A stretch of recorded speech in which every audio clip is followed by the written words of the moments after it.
Especially ఆడదాని case కోసం మన పాటుపడ్డాడు ఆంధ్రాలో. ఆ టైంలో న్యాయం జరగలేదు అమ్మాయికి, వైఎస్ జగన్ టైంలో. కాబట్టి ఈ రోజు న్యాయం జరిగేలా చేశాడు ఆయన. అలా ఇలాంటివి తెలిసి ఆయన మైండ్ దాకా వెళ్ళడం నాకు తెలిసి పిఏ మైండ్ దాకా వెళ్ళి ఉంటుంది. ఇది ఆయన మైండ్ దాకా వెళ్తే ముందు AK-47 గణతో అట్లా 4 దెబ్బలు వేసేవాడు. జానీ మాస్టర్ పైన అయిపోయేది, గాలిలో కలిసిపోయేవాడు.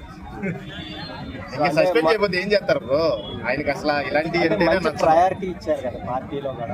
ప్రయారిటీ ఇచ్చారు, సపోర్ట్ ఇచ్చాడు. ఏమండి, ఆయన గుడ్డ కట్టుకున్నాడో, జనసేన బ్యాండ్ తగిలించుకున్నాడో, షర్ట్ వేసుకున్నాడో అన్నంత మాత్రం నువ్వు తప్పు చేస్తే వదిలేయడు. పవన్ కళ్యాణ్ ఏమీ పిచ్చోడు కాదు.